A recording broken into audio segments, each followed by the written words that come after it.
Xiaomi Mi 11 Lite. Let's talk about it.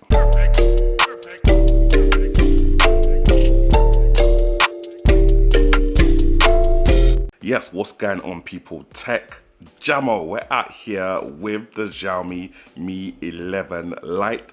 Big shout out to Vodafone once again for plugging me up with this unit to give a little review.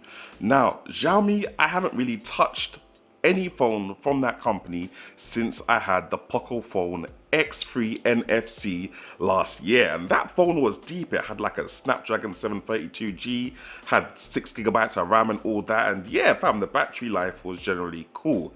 However, with their new Mi 11 range, they've also got this Mi 11 Lite, and let's just see how many of those dope features trickle down from the Mi 11 Ultra all the way to this phone at the under £400 price point.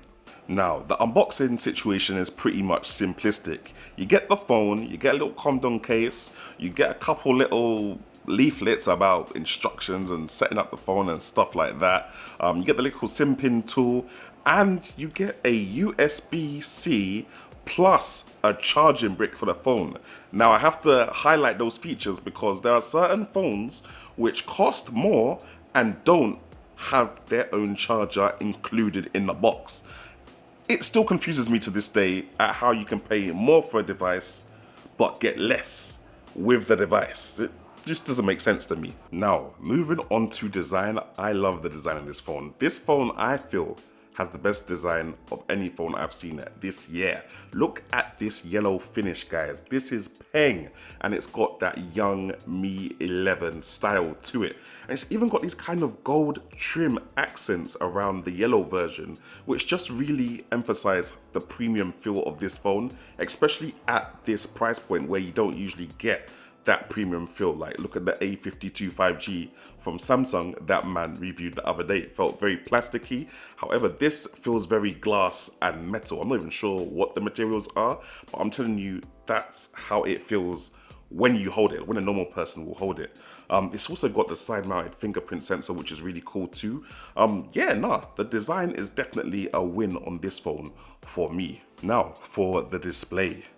We get a 1080p Full HD display here, no 2K here, so no super high definition YouTube for you guys out there, but you still do get relatively good HD Netflix on here anyway, so that's good enough for most.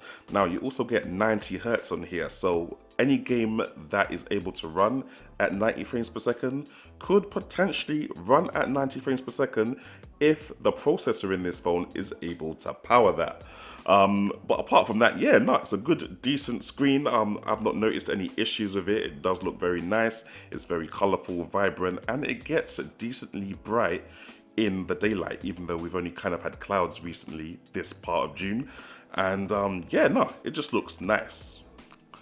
Now let's talk audio, because when it comes to cheap phones that are under the £500 price tag, this is where most manufacturers try to cut cost.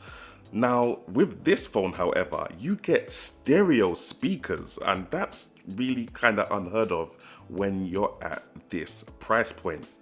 And they get decently loud too. Nothing crazy loud, like let's say for example the ROG phone, but they're not ridiculously quiet to a point where you'd think, what is the point of me even trying to watch content on these speakers?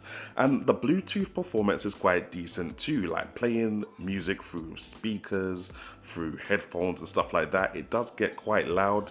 The distance I can go from the phone is quite decent as well, and the quality, for me, not being an audiophile, sounds good enough. Now, daily use performance and ting.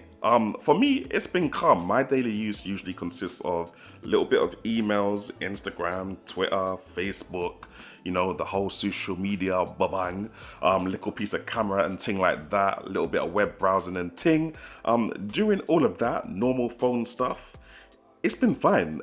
Even in social media specifically, I'm getting that social media at 90 frames per second, that 90 hertz social media refresh rate. So scrolling through Instagram and Twitter looks really nice and it looks really smooth.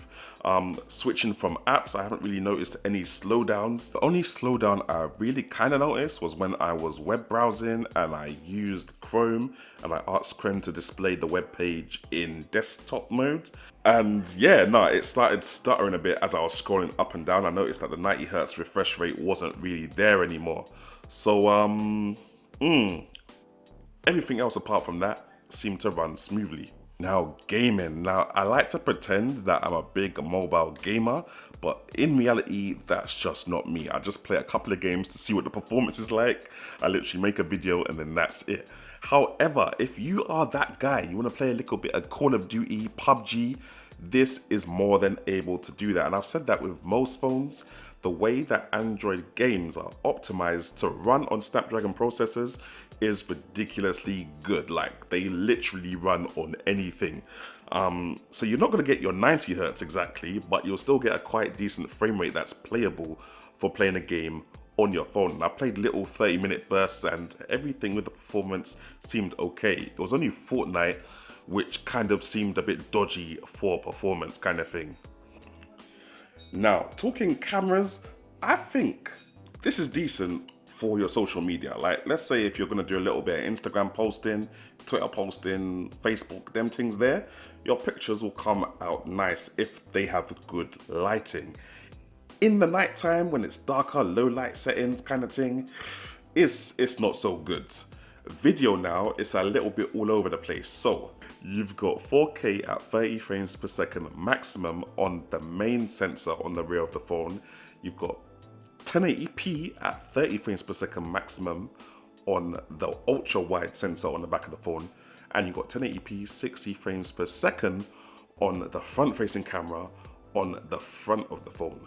Now, that's all cool. I'm not even mad at the rear facing main camera. I'm not mad at the front facing camera. I'm just a bit disappointed with the ultra wide personally. Like, I would have at least liked 1080p 60 on the ultra wide, maybe even the 4K 30 on the ultra wide.